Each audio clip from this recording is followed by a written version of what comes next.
First panel is called The Right to the City, and I'm just going to describe a little bit about what we mean by that. The disenfranchisement of citizens from the larger neoliberal engines of globalization that affect their daily inhabitation threatens what Lefebvre has referred to as the right to the city.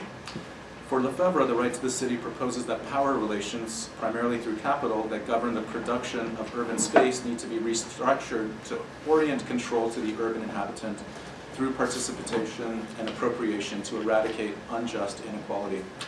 Building on Lefebvre, David Harvey has posited the following, and I'm going to quote in some length here. The question of what kind of city we want cannot be divorced from what kind of social ties, relationship to nature, lifestyles, technologies, and aesthetic values we desire. The right to the city is far more than the individual liberty to access urban resources. It is a right to change ourselves by changing the city. It is, moreover, a common rather than an individual right, since this transformation inevitably depends upon the exercise of collective power to reshape the processes of urbanization. Harvey goes on to argue that the freedom of collective agency over the city, which is linked to our ability to change itself, is the most precious human right. The ability to change the city requires one to envision alternate futures, and we're hoping that today's conversation will bring together a group of people and a range of perspectives to help us envision where the future of San Francisco can go. So I'll briefly introduce our first panel of speakers, and then I think I'll have them go in the order that I'm introducing them, which is alphabetical, lack of a better organization system. Adams. Daniel Adams is Director of Real Estate Development at Bridge Housing, where he leads the organization's efforts to transform a 38-acre, severely dilapidated public housing site in the Potrero Hill neighborhood of San Francisco into a thriving mixed-income community. A licensed architect, Dan has over 20 years of experience in community development, having previously served as a Director of Development at Mid-Penn Housing, Director of Program Development at the San Francisco Mayor's Office of Housing, and a project manager at Resources for Community Development in Berkeley. Dan's work at the City of San Francisco included serving as a staff lead for the passage of Prop C, a $1.5 billion trust fund to support the creation and preservation of affordable housing. So we do, from time to time, get a little bit of funding from the welfare state.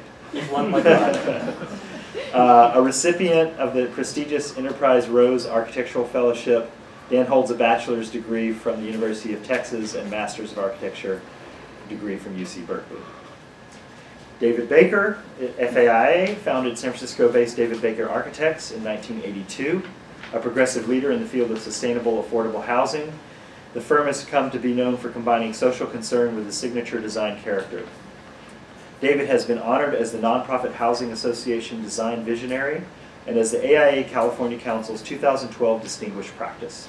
In 2010, he received the Hearthstone Builder Humanitarian Award, honoring him as one of the housing industry's 30 most influential people in the last 30 years.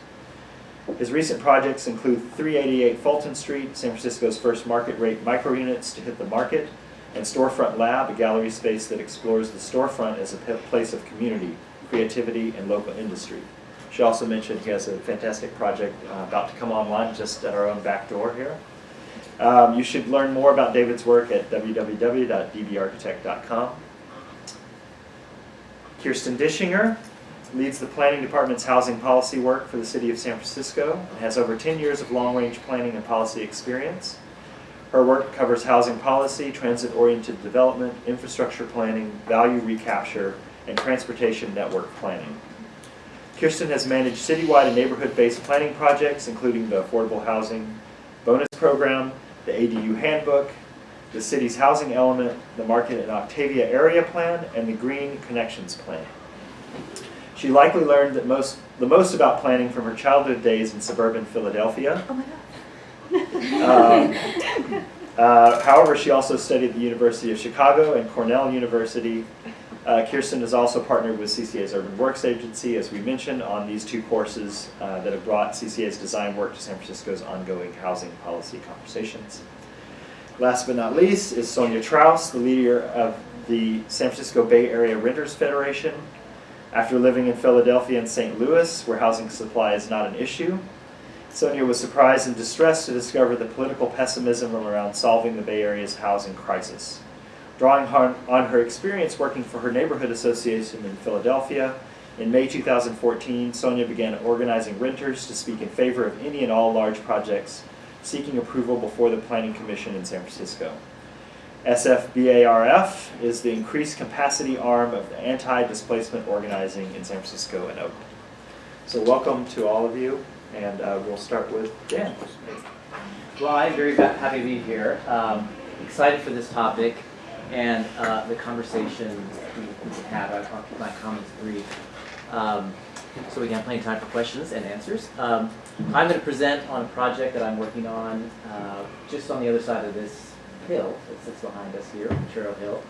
And it's a rebuilding of a public housing site in San Francisco.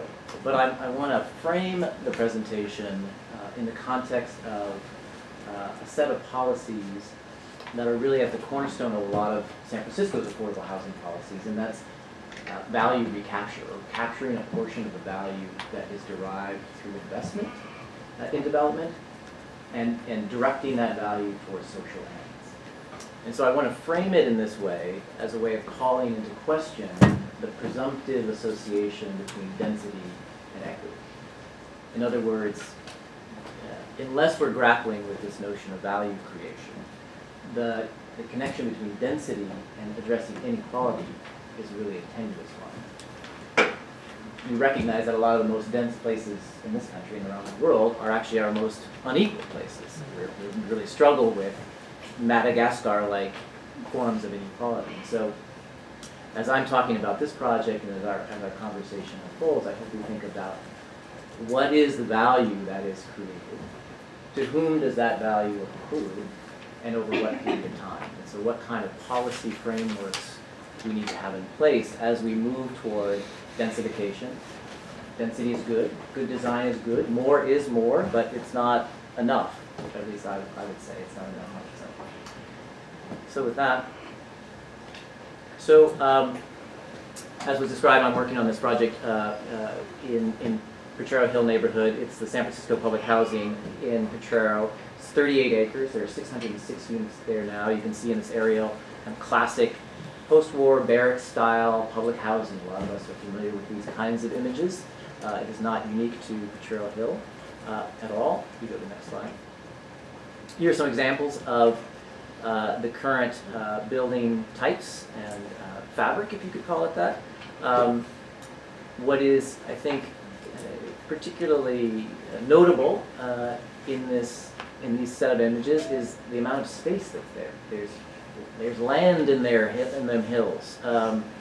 And so when we talk about value and space, especially in a spatially constrained place like San Francisco, that land, those poorly defined open spaces, then become opportunities to create value. It's in some ways like creating creating space, as in the previous studio, that this program intends to exploit to the advantage of the residents. Potrero Hill is an interesting neighborhood in that it represents the kind of extremes of income that were described in the introduction. The north side of the hill, the one that sort of comes down to CCA, is a very wealthy neighborhood, low poverty rate, good retail amenities, high school graduation rates are high, and it really is connected to the larger fabric of the city through its more traditional street grid. While the south side, where Potrero, the public housing is, you have a very low median income, very high poverty rate, poor education outcomes, and a lot of other kind of indicators that point to this as being a truly disadvantaged community. So it's really a kind of a tale of two hillsides. Next slide. This work sits within a program that's sponsored by the City of San Francisco and the Mayor's Office of Housing called Hope SF. So some of you may be familiar with Hope 6. It was a project under the Clinton administration to redevelop public housing throughout the country. Hope SF is San Francisco's version of that program, as that program is no longer in existence. Federal funding for this kind of work is in steep decline, virtually non-existent. So it really is, it takes the innovation and wealth, frankly, of a city like San Francisco to try and enact this without significant federal funds. One thing that's unique about Hope SF as compared to Hope 6 is we're committed to ensuring that there's no loss of public housing. So there's 606 units on the site now, 606 replacement units will be built. So everybody who lives there now can occupy the new development, not a characteristic of previous Hope 6 developments. And so other opportunities involve residents, build a strong sense of community, and then use a market rate to cross-subsidize the improvements, both the infrastructure and the affordable housing improvements on site. So that's that value recapture. We went through a very long community process. In fact, Bridge Housing, I wasn't at Bridge at the time, I was at the city of San Francisco, but Bridge Housing was selected in 2008 to do this work.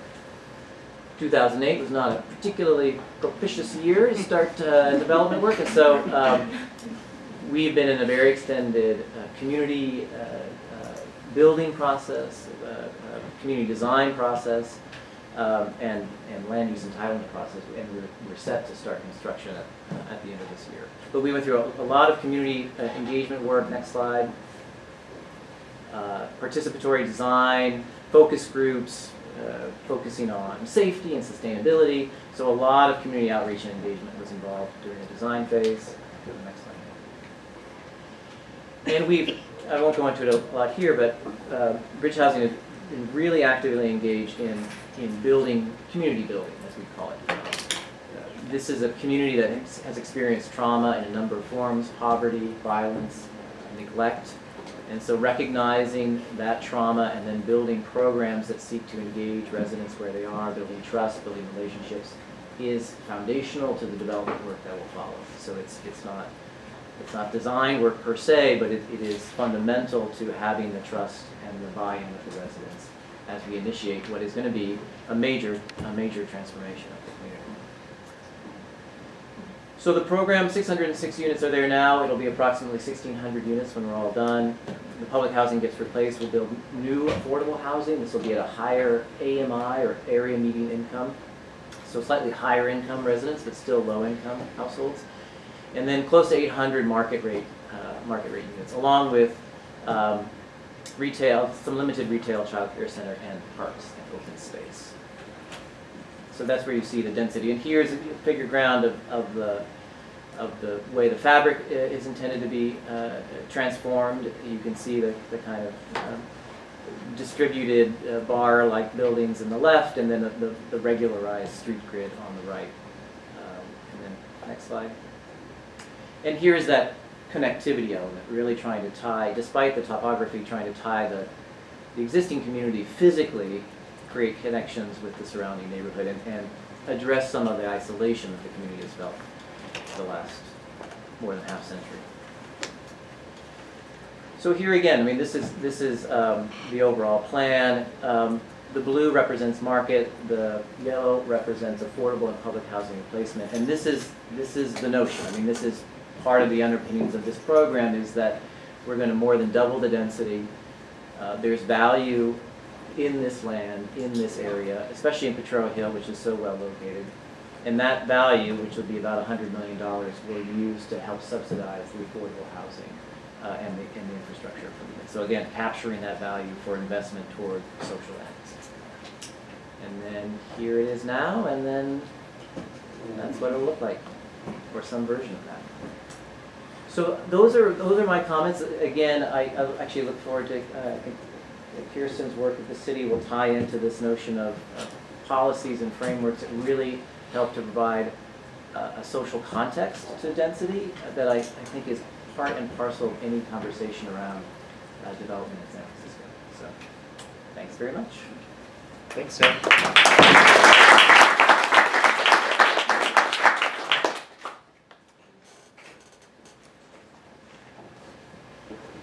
So we're going to go through all the speakers, and then we'll have question and answer for all four of them afterwards.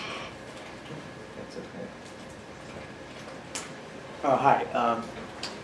What I was talk about is something that we do. One of the fears of density is that it's going to, ruin everybody's lives, right? Because there'll be no light, there'll be increased crime, mold will grow on our skins because of the horrifying nature of density. In fact, San Francisco is a dense city by American standards, but not by worldwide standards. We're 18,000 people per square mile, and Manhattan, for instance, is 70.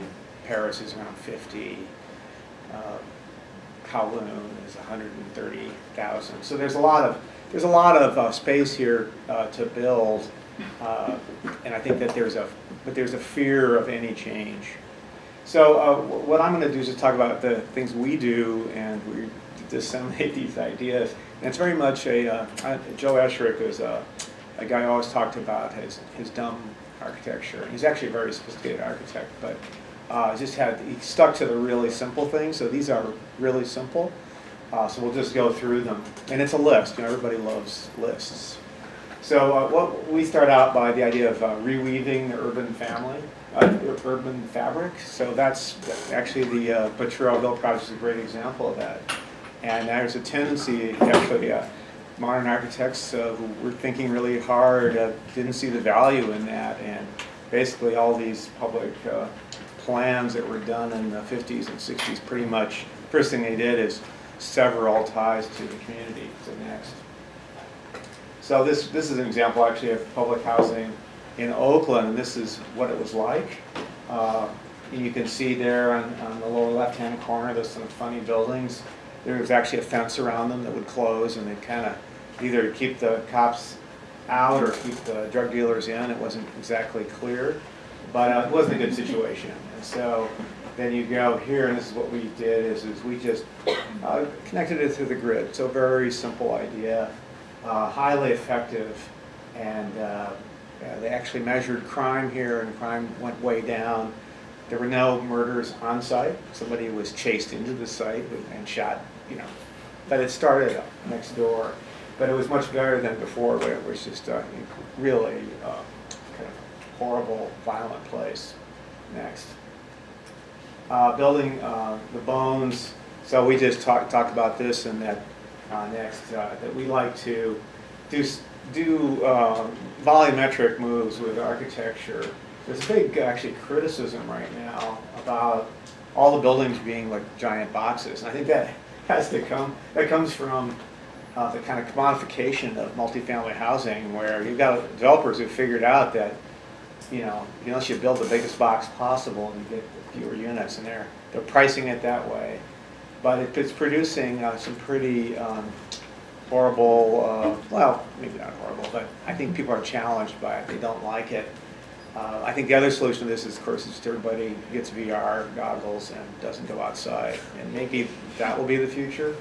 But until then, we want to have the urban form be more diverse. So this is out in the Bayview. Next. Another one in the Bayview, utilizing what we did here is just take the circulation and made it look as little like an apartment as possible. That little cube in the middle is actually a little space for seniors to pause, and there's a little table in there, and they could play bridge, hang out in the stairwell. Next. And then this is actually also in the Bayview. And this is senior affordable housing, and it's very. We have the two. Multifamily housing is in the normal world quite. How am I doing? Faster? Yeah. Okay. Quite. It's you're really trying to replicate. We're getting a lot of pressure now to modularize, which is going to make it even more replicated. And what we did here is made this central volume as odd and squiggly as we possibly could get. Squiggly being one of those words. And I think if you've taught that concept yet, that concept of squiggly. So next, and then, so little goes a long way. Now this is a really dumb one. It's just that we find that there's a grinding desire to build for less money. And one of the ways you do that is you use the crappiest materials, the most economical, materials you can. It's not bad, that ends up as a cement plaster or stucco or this stuff called hardy board, which is a wonderful material. It's just, you can have too much of a good thing. So we just have this 80-20 rule where we lobby our clients to put 20% of good stuff in there, and it's kind of like the hot pepper in the dish, or it's like the makeup, whatever. It's going to look better. You don't have to, be a mime and cover yourself with makeup to look better. So this is an example where on the left that's cement plaster, very, very cheap, and on the right that's actually brine zinc. We wrote that in, never thinking we'd actually hold it all the way through the project. And we probably wouldn't now in the new extra aware mayor's office of housing, who have become seekers and destroyers of all cost wasting. Nothing to do with Kearstin. Anyway, so that's a really nice material. Next. And then also there's another one where this is a local thin tile glaze from City Hall there. And that's that one on the left. That's actually the micro units we were talking about, which are luxury micro units with 20% affordable on site. And then another good material, this being Core 10 in Mission Bay, a big kind of volume of Core 10, which is really coming out. It's a super nifty thing. There's more effort put in that big volume than in the rest of the building. And we're hoping you won't no, you will notice everything, but this heightens it. Next. So activate the edges. Something super important, is that the first 20 foot, the ground level. So you're just energizing the street. Next, that can be a lot of things. I'm just going to show some pictures of storefronts. That this is affordable housing for formerly homeless. Next, yeah, more of that. Actually, that was and the one before was actually a formerly homeless work program teaching people how to do restaurant work. And then an immigrant running this, and he did his own design and his own construction. And then next is right kitty corner. This is, you can get the $23 hamburger here, and it's really quite nice. So this is all coexisting and very active, and sharing economic levels. Next. So be welcoming. So that is just make it. And this is a really dumb idea, but make the front door really nice, and you can find it, and it's a grand and gracious, and welcomes people and honors people, whether they're rich people or poor people or a combination. Next. So this is a portal. It's a Union City BART, and you enter into. So it's a public portal. You enter into it, and then it's a feng shui decompression zone is the other idea we have here, where you're in a public space before you get to the security level. Next. Again in the Bayview with this big shield thing and a transition zone. This is formerly homeless families in the Bayview, and youth aging out of foster care, which is a big producer of homeless people. The foster care system, 50% of people come out of foster care become homeless. It's crazy. Next. And then this is the luxury bike garage, so that you go in, these people are paying $1,500 a square foot, and they get a nice bike garage right by their front door, just like they lived in Sweden. And this is Hayes Valley. Next. Create synergies. So this is just putting things together on that ground level so that you get a multiplier effect of good. So next. This is the public space, the laundry room, and this is a children's play area with the giant concrete gorillas. It's actually a tot lot, but teenagers can drink beer while sitting on them as well.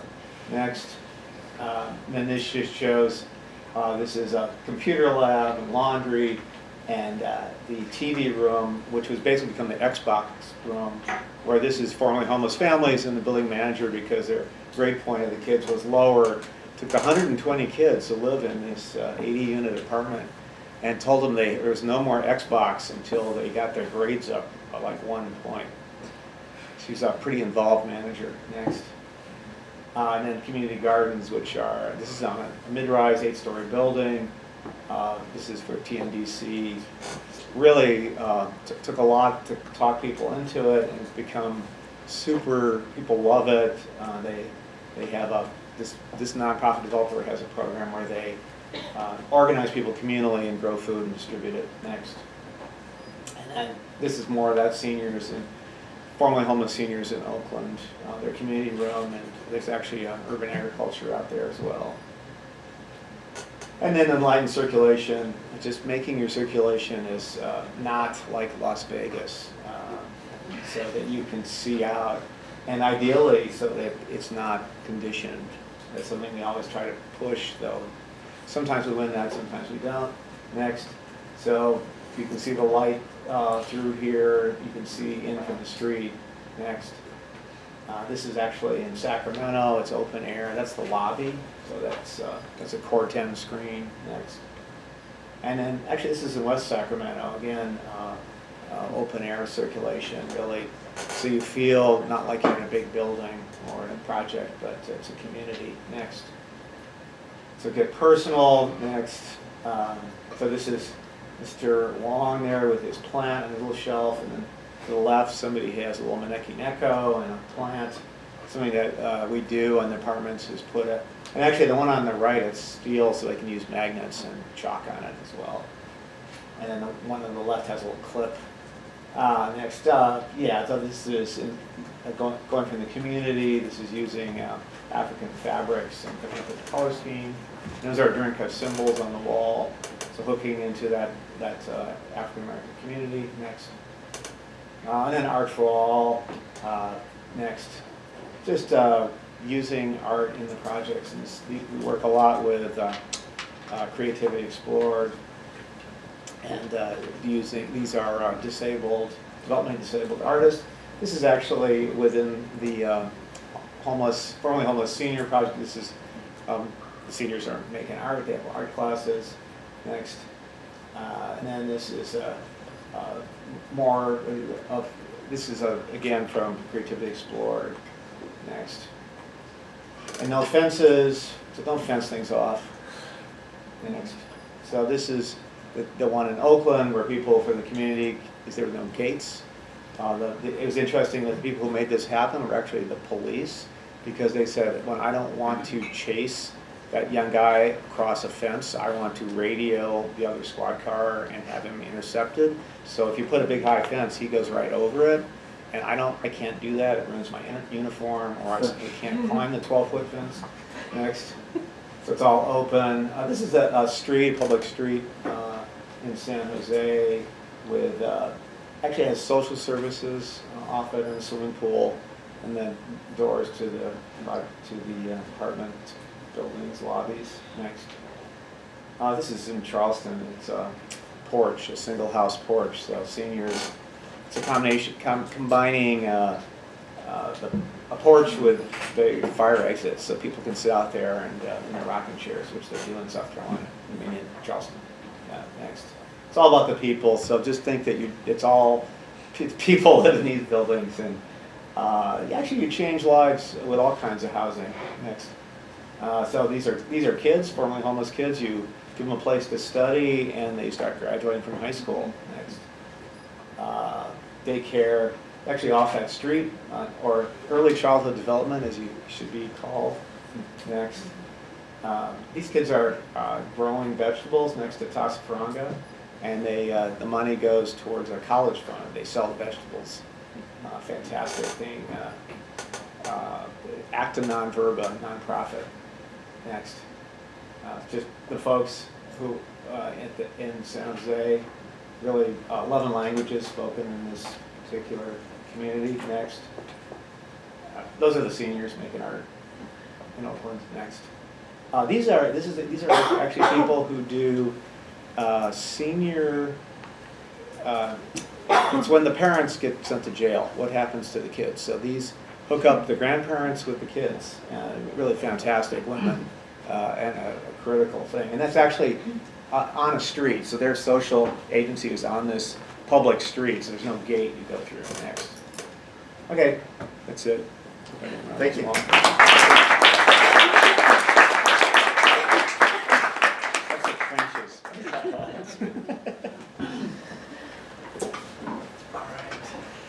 So hi everyone, Kearstin Kearstin from the Planning Department. It's great to be here. I've really enjoyed the collaboration and getting outside of the bureaucratic box and working with CCA and really hearing a different perspective on this really important question.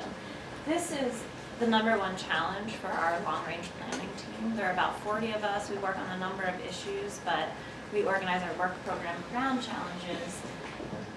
And we're going to talk about housing today, but I really wanted to acknowledge that this is a bigger issue than just housing. It's about transportation services, public education. There's a lot of dimensions to making sure that we remain an equitable and inclusive society. Next slide. So, but then there's this question about housing.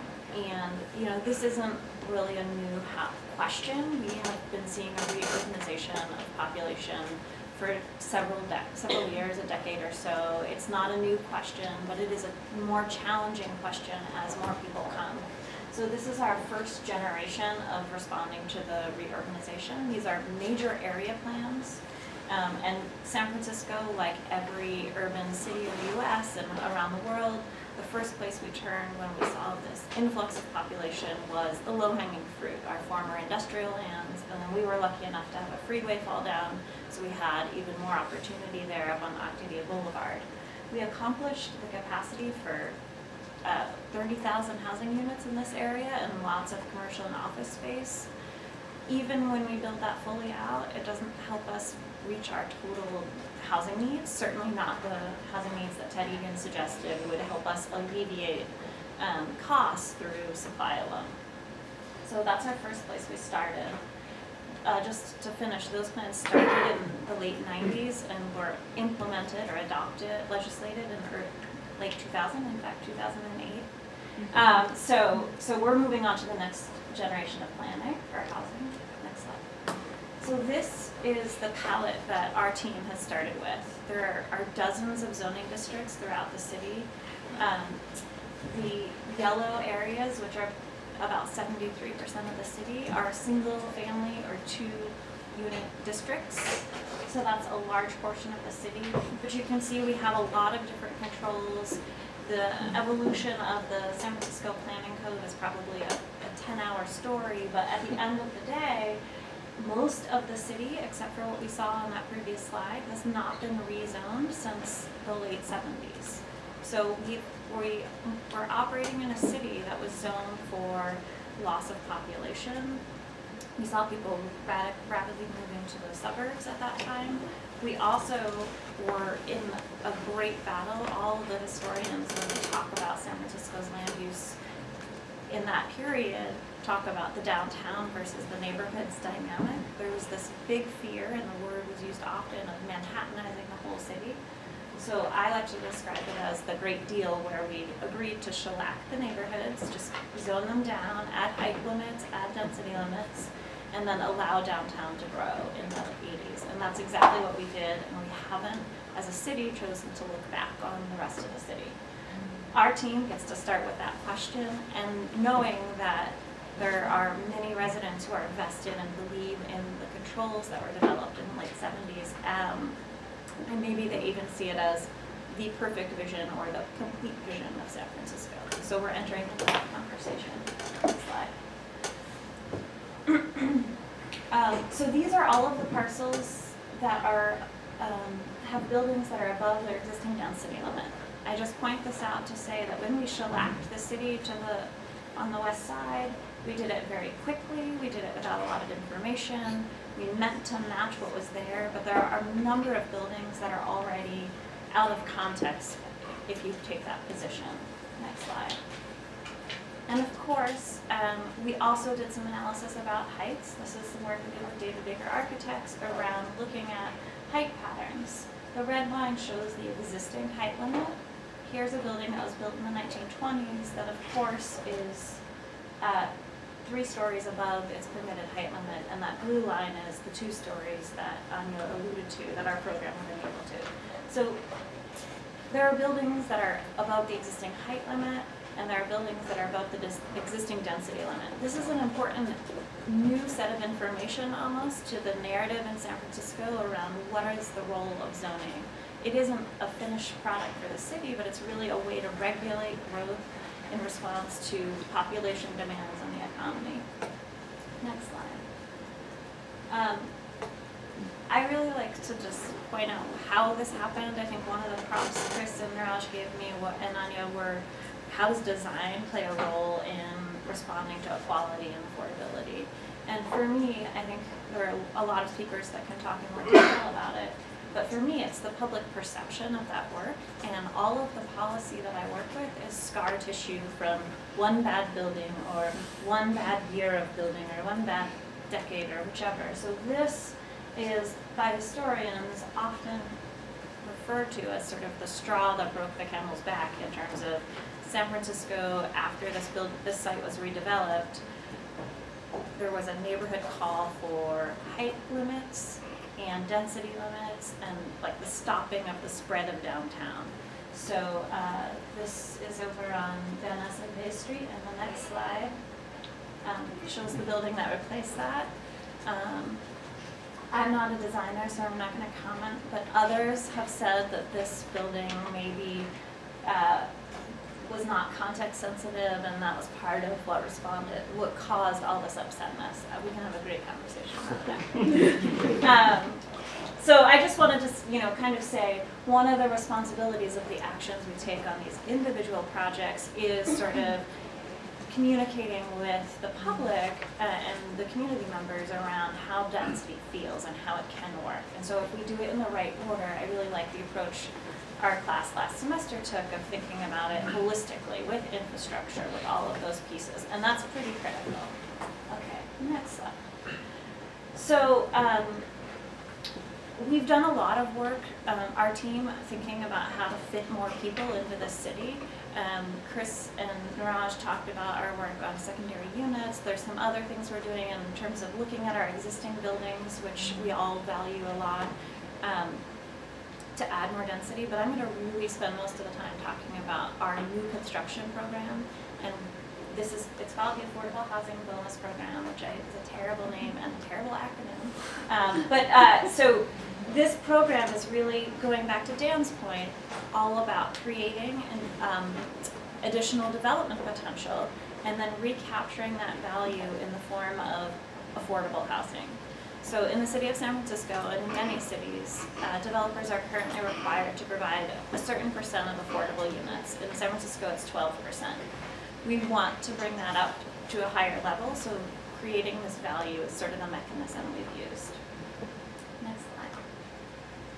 So this is our program area. We started by looking at everything that hasn't been rezoned since the 1970s, except for our single family and 2-unit districts. We made that choice for political reasons, but we also made that choice because the context there, increasing density, the political fight versus the number of units you might get are maybe not worth that trade-off. Many people in this room have nudged me to then ask, what's the question for RH1 and RH2, so that may be the next class. This program area already includes 30,000 parcels. Most of them are neighborhood commercial corridors. They're all pretty close to rapid transit network, walkable distance, about a quarter mile. So that's really important because our city is learning how to manage all the new people, and while we're thinking about where to house them, MTA and the Transit Authority are thinking about how to move people around more efficiently, effectively. So it's great that we're building on the corridors that they're building transit capacity on. This is a soft sites program. I think there was some laughing when we had that constraint around the class last semester, but really demolishing existing units in San Francisco is a very complicated and unappreciated gesture, I would say. So a lot of it has to do with historic preservation concerns, and a lot of it has to do with displacement. And at this particular moment in San Francisco's housing policy conversation, displacement is a real issue, and anything that gets sort of associated with potentially displacing people is unpalatable, I would say. So this is one of the soft sites. I mean, you can see here at Geary and Divisadero, it's a parking lot. Ever since I started this work on this 2 years ago, as I walk around the city, I kind of notice them. You probably do too, but they're a little bit silent. There's another one. This is actually not in the program area, but it's an example of the type of single-story commercial building that could easily house a 6 or 8-story building and add several new residents. So we identified about 240 soft sites throughout our program area. So of that full 30,000, if we only developed without demolishing any residential units, we'd see about 240 new buildings over the period of the program. If those sites were developed under their controls today, we'd see about 7,400 new units, and the program we're proposing could enable about 16,000 units. So that's a pretty significant increase in the development potential in the city. But to that point, going back to the value recapture, as our amount of residential units go up, also our percent of affordability goes up. So we're able to have 5,000 permanently affordable units where we would otherwise only be seeing 900 permanent affordable units. Okay, so this is the program in summary. Not going to spend a lot of time on it. We have 3 different program options. The first 2 are mixed income program options. The first is really just implementing the state law. It's pretty basic. It gets people to about 13% affordable housing or 20%, and only a 35% increase. I heard Dan say something about doubling the density in Potrero. The local program on many sites doubles the density on many of our 240 sites, and that's actually a good touch point for value recapture, because then you're actually able to significantly increase that percentage while keeping in the same construction type. But those projects, those projects are able to be relieved completely of their density controls, and they're offered 2 additional stories of height. So it's a significant upzoning to achieve that. For our 100% affordable projects, like the ones Dan and David walked you through, we're offering as much incentive and benefit as we can. We really want to maximize our public investment. While we're value engineering, we're also increasing potential, so we can really get as many units as possible. So those are able to get 3 stories of height. David Baker Architects was our lead consultant on this project. We spent a lot of time analyzing our old planning code and trying to really figure out what was there, what was on the ground. There were a lot of instances where the height limits allowed you to be here, but the density limits constrained you, and vice versa. There's a really big mismatch, which to me showed a lack of analysis or consideration when the code was really born in that way. This is what you could build on one of the soft sites that we've tested. Right now, under current rules, you can have about 15 units in a 50-foot building. The red line is the current height limit. The blue line is 2 stories above. And then the next slide shows you that same building with relief of density controls and just 2 stories of height. And there you've got 46 units of housing rather than the 15. And a 75-foot building. So I guess I would just close by saying this is the program that we are trying to legislate through the process. This is, I think we've had like 5 public hearings, and we've been all over the political map in terms of how the program is received. But it is not an easy work, and I think the reason is this land that we're working on is more contested than our last work. Formerly we were working in former industrial areas. Now we're going into neighborhoods where people feel vested, they feel ownership, it's their community, and even though the impact will be really small, it will be these infill sites, it just shows sort of the sensitivity of the next frontier of questions that you have when you're thinking about urban infill. So I think design is critical to that. I mean, if Amanda, David's staff were here, she would say, we didn't design this building, we just sketched it out. Part of our program is also a series of design guidelines, a lot of things to provide assurance both for the community and for our staff that we're going to continue to see good product as we open up the door. So I look forward to the discussion. Thank you.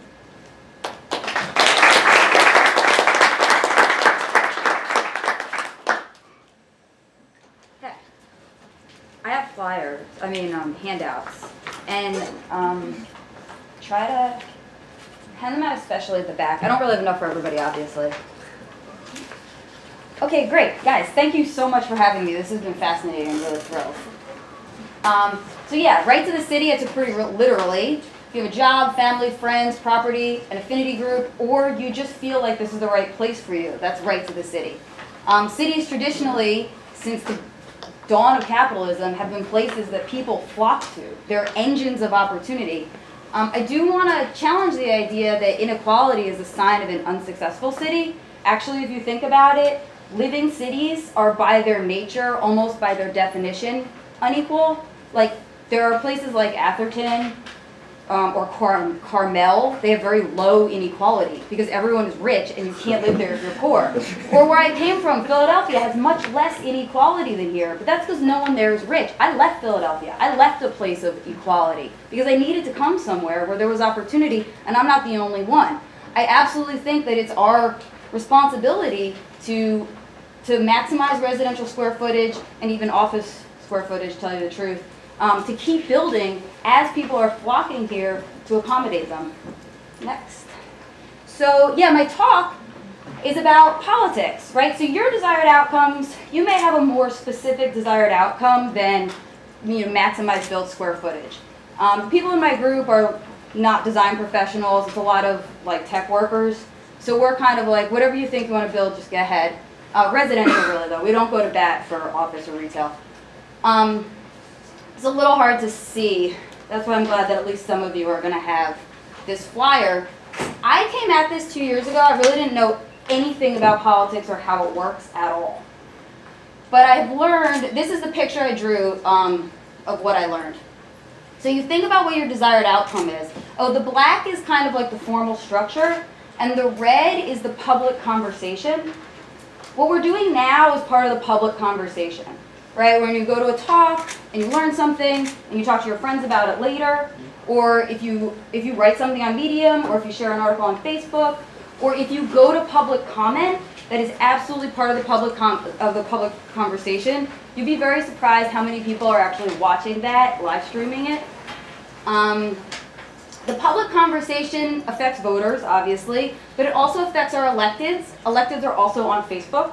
They have friends, they go to dinner parties, they have conversations, and they also affect our commissioners. So if all you want to do is be part of the public conversation, that's fine, that's a thing. That's what I was doing before I started organizing people to testify in front of commissions. I eventually felt like that wasn't enough for me.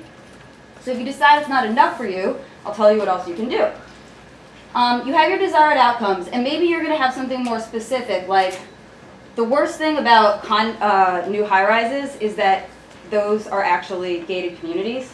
I feel like it would be really cool if we had some, I guess, more than design guidelines that force new high-rises to actually be accessible all throughout, right? Like if you have public parks and retail on the top floors and public elevators or whatever. Something like that maybe is your idea. That's my idea, but that's the idea I want you to have. The way that you would get that is you would have to figure out what laws you would need to get that outcome. You would have to, oh yeah, you notice that decisions also affect your desired outcomes. So maybe a building like that would go before the planning commission. And it's an unusual thing to put public retail on the top floor, so the commissioners would have to be open to that idea. And so you would be like, oh, which commissioners do we want appointed so that they make the decisions we want, so that we get the outcomes we want. Now, electeds are a huge node here, right? Because they write laws, and they also themselves make decisions. There's actually a lot of projects that are heard before the Board of Supervisors, like 5M was a huge project.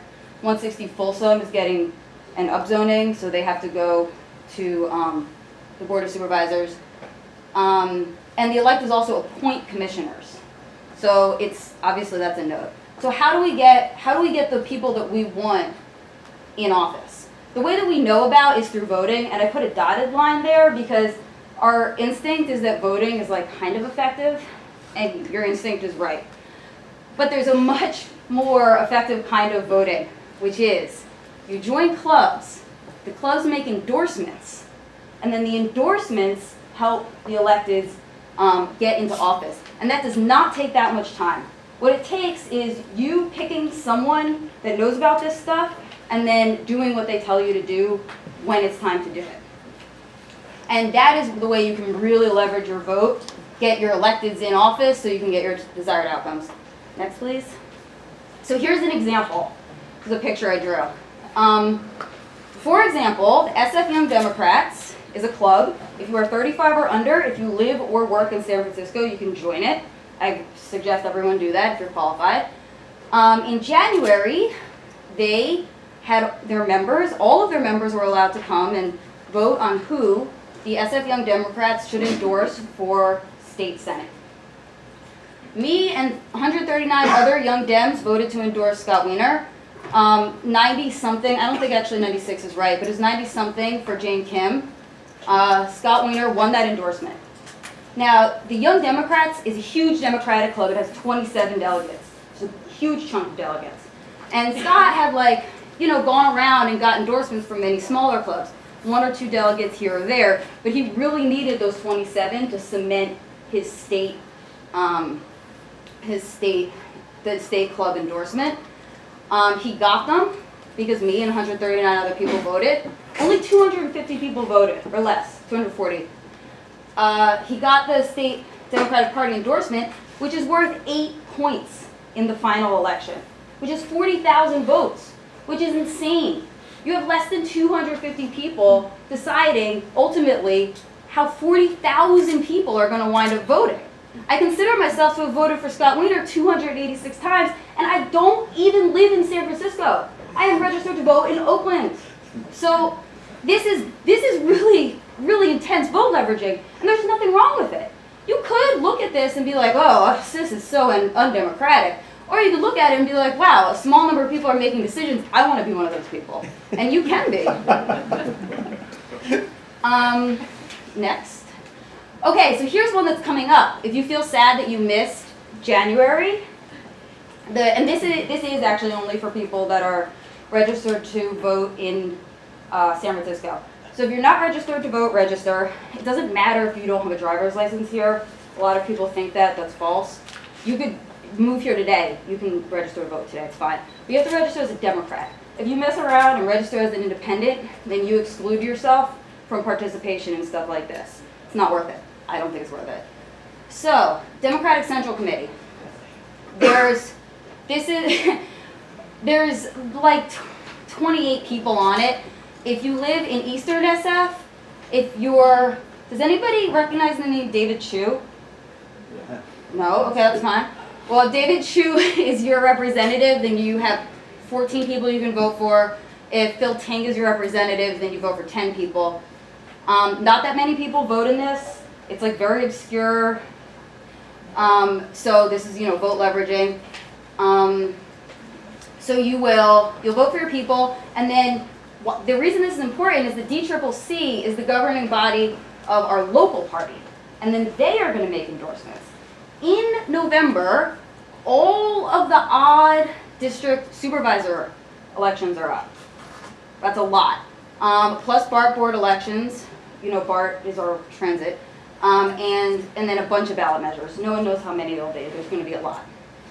So if there's a ballot measure you like, or if there's somebody running for supervisor that you like, you're going to want to vote for the people on DCCC who are going to vote to endorse, your candidate. That way, it'll be much easier for them to win and much easier for them to raise money. Now, this is why we actually have parties, because this is much more. In the previous example, I was voting straight for Scott Wiener, and that was the endorsement. That was the whole process. Now I'm voting for a person, and then the person is going to vote for the endorsement, and they're less reliable. You're like, how do I know you're really going to do it when push comes to shove? This is why you see the party structure start to emerge. There's going to be a slate of people in my coalition that I'm going to vote for. Anyway, next one. Oh yeah, so who do you want endorsed? This one, I kind of almost want to go and point to it. So this is a bunch of different laws that are, look, this is the Affordable Housing Bonus Program that you guys already heard a lot about. This is neighborhood commercial districts. Oh, shoot. That was me trying to stay under 10 minutes, but I'll finish up. Do you guys already know what form-based zoning is? Form-based form-based zoning, the idea is that we have these arbitrary density limits here and there, and so you might be like, oh my god, I can build whatever, 10,000 square feet. Oh my goodness, I'm limited to a quadplex. And then that's crazy. That's too big. I mean, your units are too big. So form-based zoning gets rid of the arbitrary density limits, and the city is piecemeal kind of instituting it here and there. Along the Desidero, we have some new form-based zoning. London Breed, the current District 5 representative, sponsored that bill and is a champion of it, right? So here's a law I like. This is a supervisor, she is still running. So this is the supervisor that I want to endorse because she's doing the outcomes that I want, you know? The Affordable Housing Bonus Program, I also favor. Scott Wiener had this no CUs for 100% BMR. This is basically like process reform for affordable housing. Is another thing I like. Just another example of, you know, that's one of the reasons why I was like, okay, I want to vote for him for state senate. On the other side, we have this, we have other candidates. So Dean Preston is also running for District 5, but he's organizing people against both Affordable Housing Bonus Program and the NCT. So that's how I know this is not someone that I want. He's not supporting the stuff the outcomes I want. David Campos is the current supervisor for D9. He's termed out, but he's also opposed to the Affordable Housing Bonus Program. And his legislative aide testified against this process reform for affordable housing, which I thought was pretty stunning. The Coalition for San Francisco Neighborhoods was founded by Calvin Welch. Calvin Welch, remember we talked about this downzoning in the 70s? In 1971, his neighborhood group passed the first like big downzoning in the Haight. So Calvin Welch and this neighborhood, so there's a bigger, he has a small neighborhood group in the Haight, but he's a co-founder of the Coalition for San Francisco Neighborhoods. Their mission is to oppose height limit increases and density increases, right? So they're like the opposite of everything that I believe in. And the author of a lot of the, you know, the downzoning and like anti-building that we see. He's also a co-founder of Council of Community Housing Organizations, which is also against the Affordable Housing Bonus Program. So this is like kind of like a map of a small part of San Francisco's like political layout, and explains a little bit why I had to start my organization, because the Tenants Union is also against the Affordable Housing Bonus Program, and Dean Preston founded this thing called Tenants Together. So there was, I mean, I definitely consider shortage to be a renter's issue. Like, we have really no power if we have no choice, we have nowhere to go. And the existing tenant organizations are coming out against policies that would add residential square footage. So that's why I needed to start my organization, so that pro-density tenants had something they could do. Oh, this is just a short note. Sorry, this was an awkward thing. So this affordable housing process reform, as you might expect, was supported by Mercy Housing, who builds affordable housing. And I made a mistake. I thought Bridge Housing also supported it. Mercy Housing is a member of Choo-Choo, and Choo-Choo couldn't be opposed to it, even though Calvin Welch, its founder, was opposed to it, because its members were in favor of it. So there's like inside of Choo-Choo, if you keep watching the news, if you pay attention, there's this tension inside of there. It really, in the next few years, might break apart. All right, yes, so what are your issues? You decide what is your outcome you want to achieve. So you're all probably in clubs. Maybe like your knitting club or your basketball club is totally apolitical, but some of your other clubs might be somewhat political, especially this group. So I would recommend, actually, you guys get involved in the political process, create an endorsement process. You don't have to endorse in every single race, but pick races that you think that your members care about. Make endorsements, publish your endorsements. Some normal ways that people make endorsements is sometimes they send out questionnaires. For the ballot measure campaigns, call the campaign, they will send somebody out. There's somebody whose job it is just to go to every single club and talk to you. Candidates usually will also come out, but it's not as reliable. Yeah, and then you can, if it's a small club, you should just discuss among yourselves. If it's a big club, vote on it. And this will get, like, San Francisco is a pretty small town. When you make an endorsement, if you tell the person or ballot measure that you're endorsing that you endorse them, suddenly you're on their radar in a way that's going to really surprise you. Like, clubs of like 12 people can go meet with supervisors and get a hearing. It's very, very accessible. This picture is from swimming. Do you guys recognize this? This is an international picture of Organize. Okay, well, thank you so much. Thank you.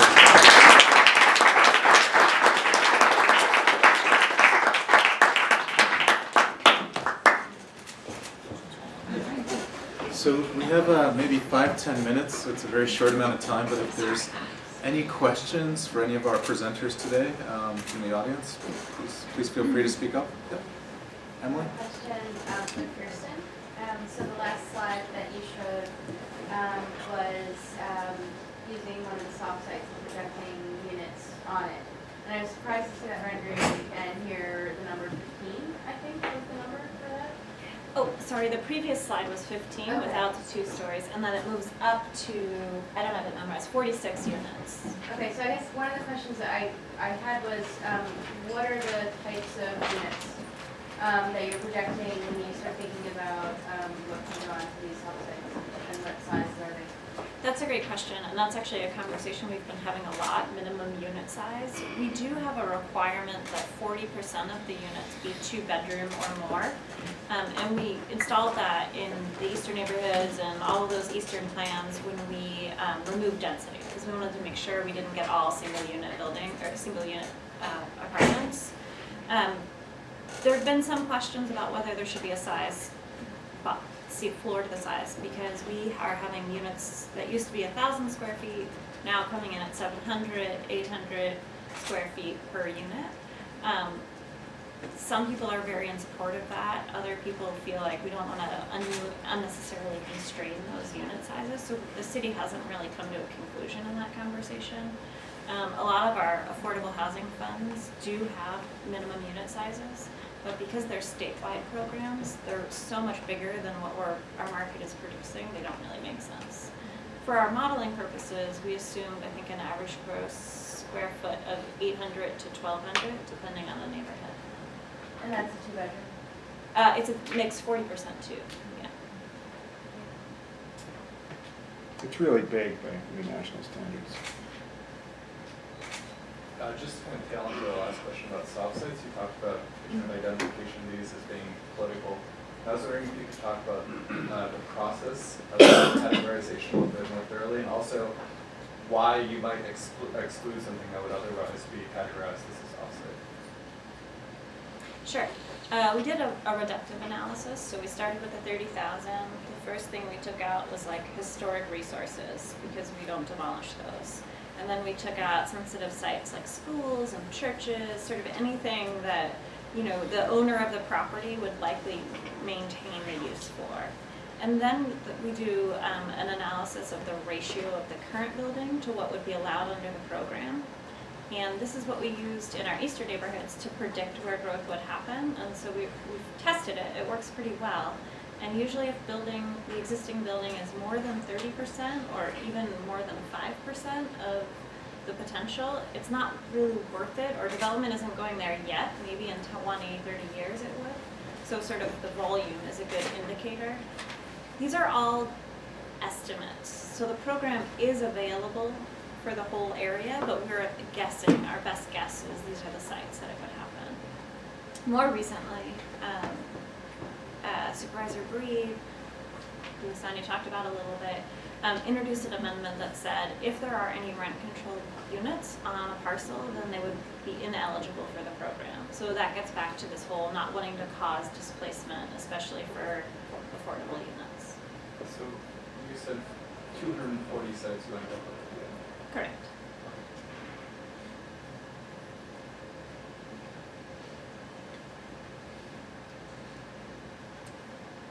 Any other questions? Comments?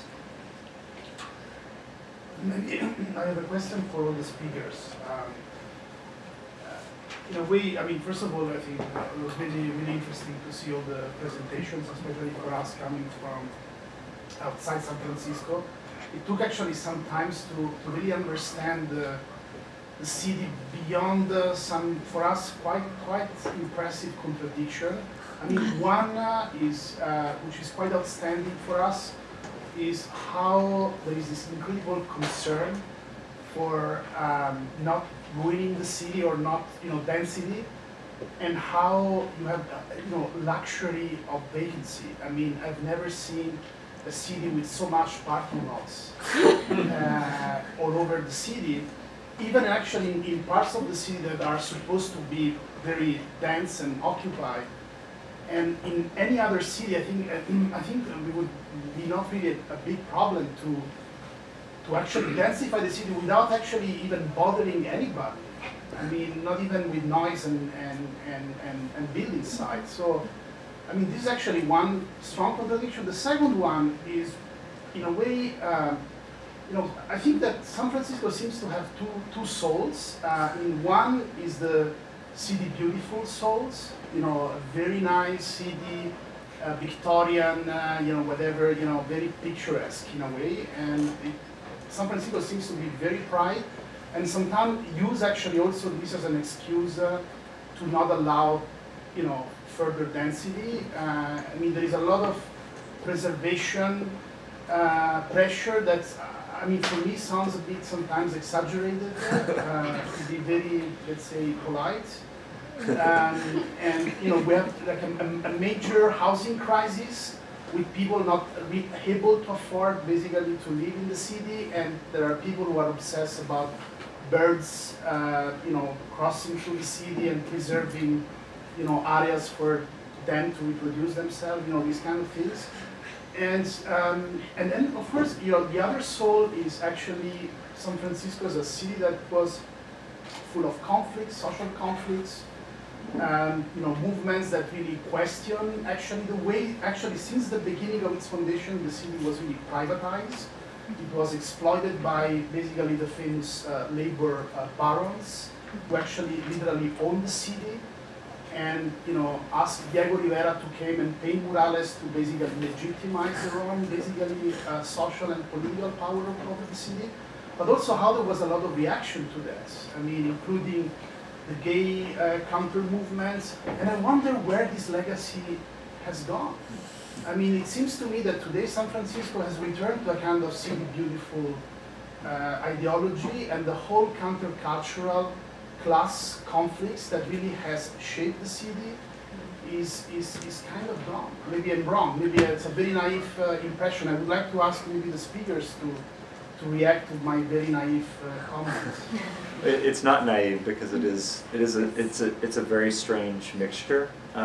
We had the pleasure of having a gentleman, Devin McCutcheon, who's a historian at UCLA? UCLA, yeah. Who's doing a kind of oral history of planning in San Francisco as his doctoral research, and he came and spoke to our studio and spent a lot of time with San Francisco planning, and talked about how in San Francisco, especially since the 50s and 60s, there has been this very unique and strange marriage of that progressive, unbelievably progressive kind of social political movement with the historic preservation and anti-development movement, and it's been a match made in hell, or depending on how you look at it, that has persisted throughout time, and really defines the context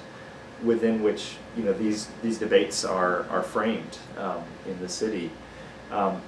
But another interesting point that I'd never had heard made that he was proposing was that those two souls of San Francisco, in a way, actually are symbiotic.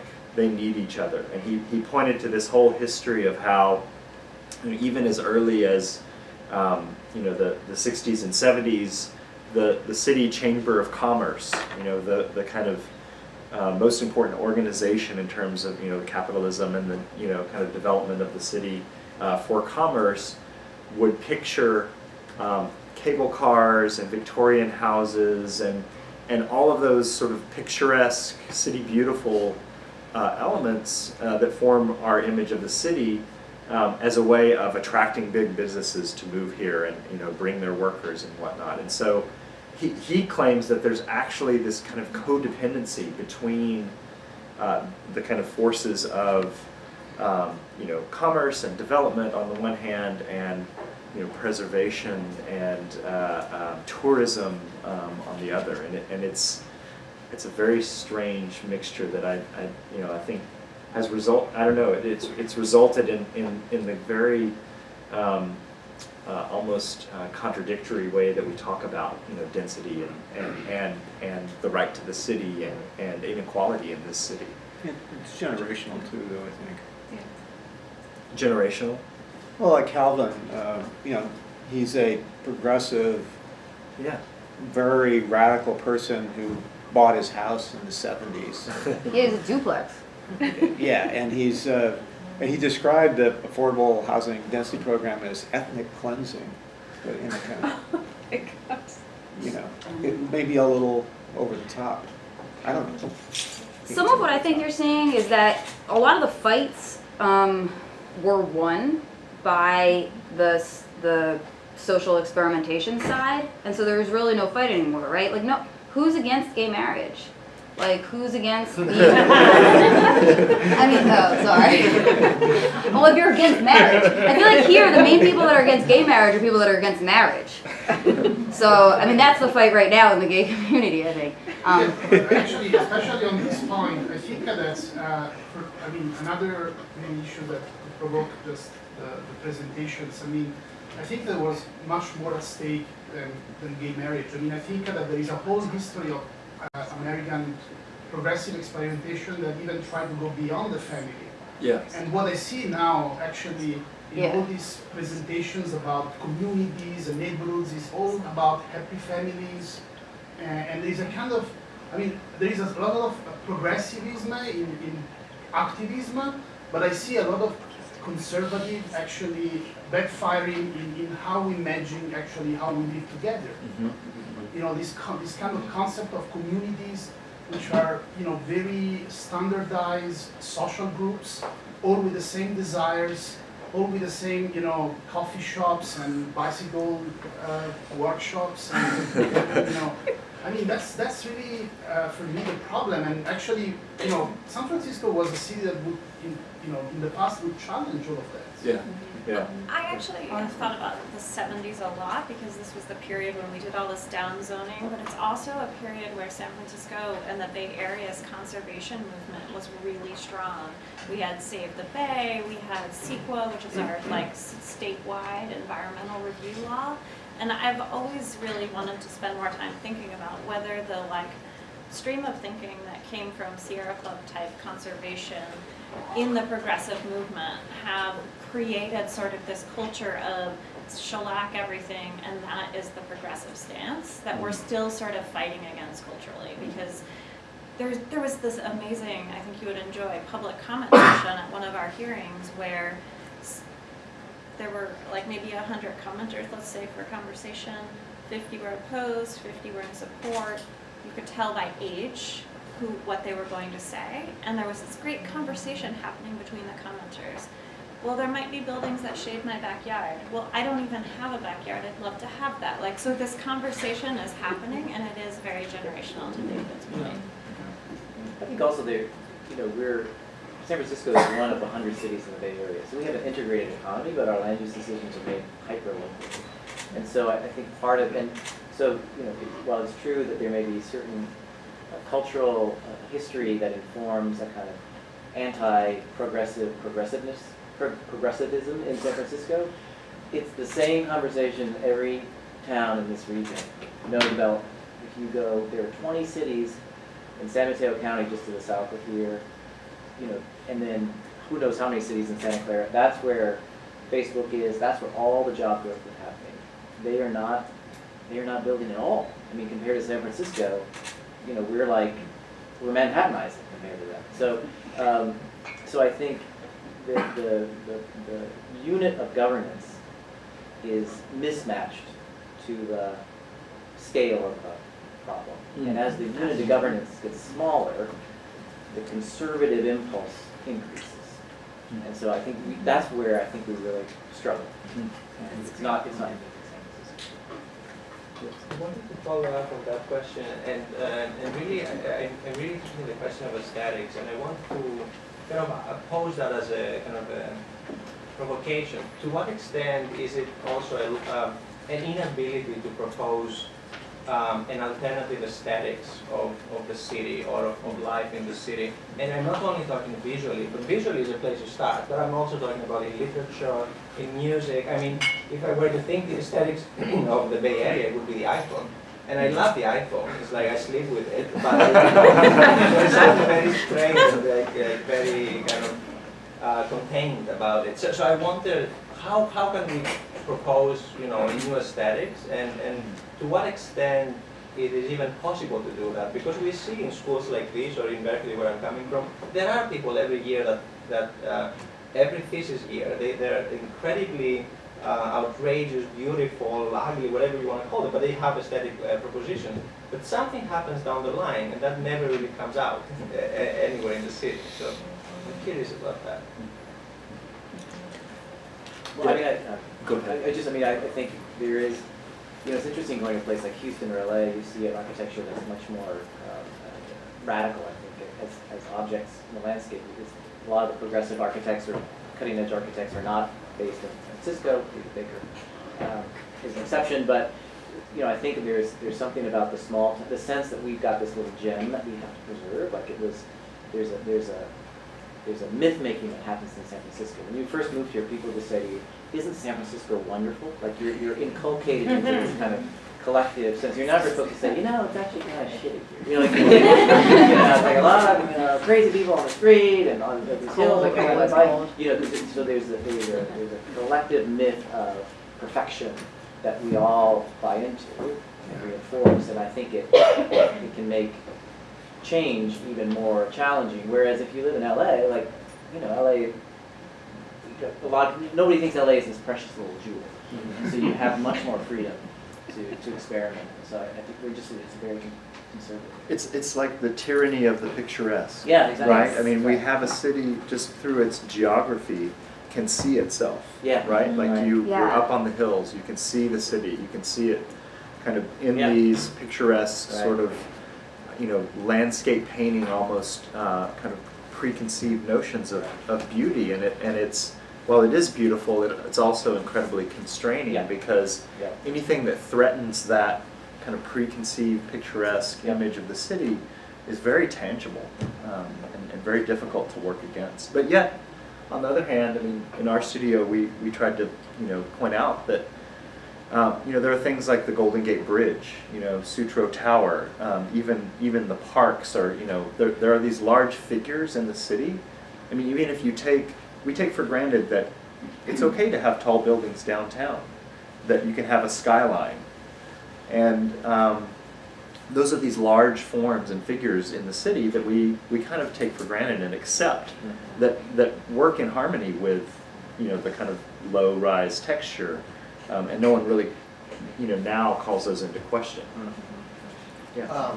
Well, I mean, there are things like the Transamerica Tower, right, that people have come to love and people really do love. And I think if San Francisco just had architecture that was, contextualized as well as something that was radical and maybe important and in a way that makes people interested in developing it, as opposed to just looking at it. If it's just a tower and just some other tower, right? It's who's going to want that, or people are going to fight against it. But if it's something that is potentially incorporating the city, as a group of individuals, because this city, as any city, but this city specifically, is such a group of individuals. So many people have so many of their own individual beliefs that maybe if we, incorporated big buildings, big, tall, but contextualized buildings. Maybe it would change the idea of forcing it to be picturesque, because we could take the picturesque and change what the picturesque is. Okay. Thank you. I'll just, I'm quite new to the city, so maybe this is a naive statement, but it took me a while to learn that progressive in San Francisco means being against density. Yeah, they're And I just- literally I- conservative. And I thought being progressive would be pro-density, and for a while I was just, what does it mean if you're progressive and against density? And I think maybe unlike other cities, a lot of density issues in the 70s were written into law. And I think a lot of cities didn't have it written into law. That seems very difficult to unwrite out of the law, and I think we're kind of dealing with trying to unpack those, and even in the ADU project, working with Mark and Ian, sort of looking at building code issues and planning code issues for the first time in several years, and trying to question common sense policy around some of these issues, and we work it slowly.